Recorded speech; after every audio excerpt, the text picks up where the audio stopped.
and welcome back to another video here on Play on GAA with me, Seamus Brady, your host. And for this one, I'm going to run through all of the action which took place over the weekend in the Ladies Gaelic Football League of 2023. Before I do, please like, subscribe, share, comment, all that stuff. It really helps us out. And let's crack on with this recap. So the first game we're going to look at is, to me, the one that jumps off the page. Kerry 3-15, Dublin 1-10 in Austin Stark Park in Tralee. A hugely impressive victory for Kerry. You cannot deny that. Louise Murray-Hertig hit 11 points for Kerry as they beat Dublin by 11 points. And interestingly enough, at the start of the game, Dublin actually got off to the better start. And on the 14th minute, Kate Sullivan hit the back of the net for Dublin. However, in that burst up until half-time, Hannah O'Donoghue and Sheafra O'Shea both hit the back of the net for Kerry, and then they blew ahead. And they went in at half-time by 2-10 to 1-4 ahead. The second half continued in more or less the same vein. And in the 55th minute, Ciara Murphy's goal was the icing on the cake for Kerry as they went on to a hugely impressive victory. Honestly, as a Dublin fan, look, I know we are in transition. And I know that obviously a lot of the All-Ireland winners, the likes of Sinead Ahern, the likes of Lindsay Davey, Niamh McAvoy, are no longer in the team. But this is quite worrying. Like, I know it's only a league game, it's not the championship, but last year in the championship, we went out before the last four. We went out to Donegal in the quarterfinals. A Donegal side, which, by the way, has lost 4 on the bounce now in the league. And now we've been absolutely beaten out the gate by a Kerry side that made it to the All-Ireland final last year. And just the question is, like, are we really that far off the top? Because I do believe that the Ladies Gaelic Football Championship in 2023 is as open as it's been in my memory. I mean, Dublin had their dynasty. Meath had back-to-back All-Irelands. But now Meath don't have Eamon Murray at the helm anymore. And in my opinion, I think it's right up there for who could win it. But Kerry definitely are a serious contender. I mean, the power they have going forward, Sheafra O'Shea, Louise Murray-Hertig, Niamh Carmody, Paris McCarthy, like, they are so strong. Lorraine Scanlon in midfield is brilliant as well. So without doubt, they're a team to keep an eye on. Moving on to the next game then, this was a fantastic win for Waterford. They went away to Letterkenny and beat Donegal by 2-9 to 7 points. 2 first-half goals, one from Lauren McGregor, again getting on the score sheet, and the other goal came from Annie Fitzgerald. Waterford beating Donegal, condemning Donegal, as I said, to 4 defeats on the bounce. It's not looking good for Maxie Curran's side. Of course, the McLaughlins, they're still not all back.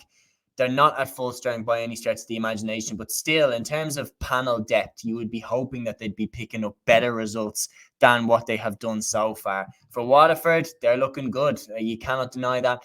They definitely have made more of a mark on the league than I thought they would, and maybe they could push themselves a bit into that, bracket of teams that could take a shot at the All-Ireland. Maybe they could be a dark horse for teams like Donegal, because Donegal obviously beating Dublin last year, they're one of the top sides. So it's a big win for Waterford, especially going away from home and beating them. And the likes of Annie Fitzgerald, the likes of Lauren McGregor, again, absolutely elite forward.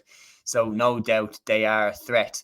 The next game I'm going to talk about is Galway 1-15, Cork 4 goals and 4 points, played in Pearse Stadium in Salt Hill. And I mean, the scoreline says it all, really. Cork, hit patches where they were brilliant, but then for a long parts of the game, look completely clueless going forward.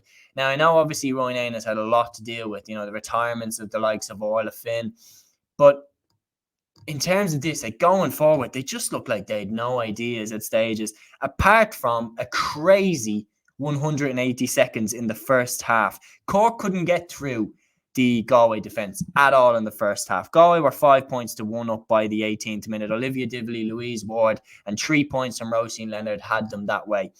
Then all of a sudden, Cork just put it together. They got a point, and then in the space of 180 seconds, they hit the back of the net 3 times. Abby O'Mahony and 2 goals from Orla Cahalan. Just absolutely bizarre. All of a sudden, they just switched it on. And they went in at half-time ahead by 3-2 to 5 points. In the second half, Olivia Dibley, Roisin Leonard and Alva Davern all pointed on the restart for Galway, but then Cork got their 4th goal. A penalty tucked away by Emma Cleary, the daughter, of course, of the Cork men's football boss, John Cleary.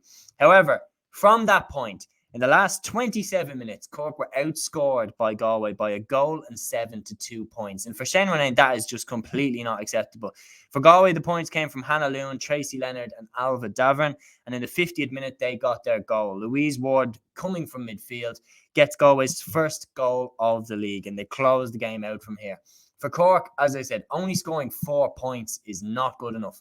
And you're going to have to step it up going into the All-Ireland stage. They can't keep relying on the O'Sullivans. Orla Finn isn't there anymore. So these players are going to have to step up and lead the way for Cork, because that only scoring 4 points is not going to cut it when it comes to the championship stage.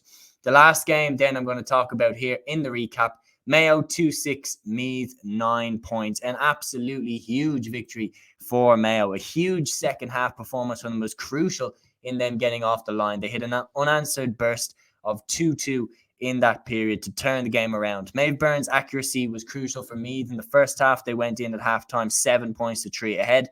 But by the 39th minute, at halftime, Meath were ahead, but in 9 minutes after the restart, Mayo had levelled the game up. A goal from Sinead Cannon, and then in the 42nd minute, Rachel Kearns' goal fired Mayo into the lead, and then they got over the line from there. Very, very impressive win for Michael Moyles' side. And this is a Mayo team, of course, that looked very promising last year, beat Cork in the quarter-final, had a good game against Kerry in the semi-final. This team is definitely another team to take into consideration when you're talking about who could win the All-Ireland title next year. So that is my full recap, guys, here on Play on GAA. I really hope you enjoyed. And until the next one, guys,